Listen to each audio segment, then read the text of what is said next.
umaga sa inyo. Papunta ngayon ako sa Kalayaan, Laguna. Nandito tayo sa Santa Cruz. Ayan, kita nyo mga bukid. Very fresh ang paligid.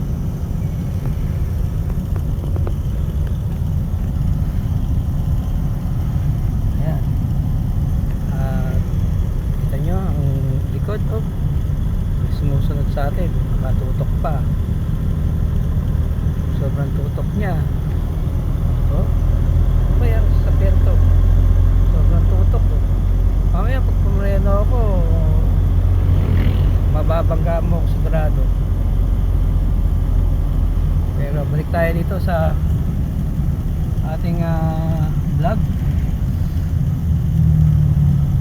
Tignan nyo, traffic na rin kasi nandito tayo sa city na ng malapit na Santa Cruz, Laguna.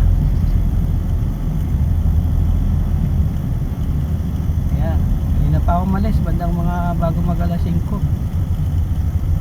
Galing akong Cavite, Bacoor. Madilim pa, umalis na ako. Ihatid, meron lang akong ihatid. Ayan. Aba, nakatutok pa rin. Sigurado pag preno ko mamaya, mababangga mo ako.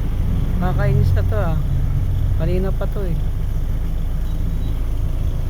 hindi ko alam kung sasakyan yan sobrang tutok napakalaki. Ika nga tayo, titignan natin mamaya, pe-preno tayo ng matindi. Titingnan natin kung talagang magaling tong driver nito. Sobrang tutok kita mo naman kita mo naman, pumapaibabaw pa siya natin.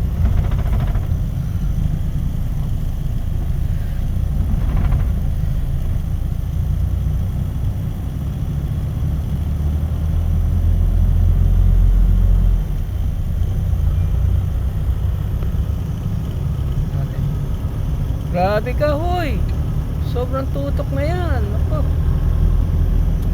hindi dapat ganyan, madidisgrasya ka. Diretso lang tayo sa daan, bahala na siya. Nga pala, punta akong Kalayaan kasi may hatid akong isang sasakyan ginagamit sa off-road. Ito yung ATV. And ito yata yun akala ko ba naman may sumusunod na. Ito pala ihahatid ko. Ay nako,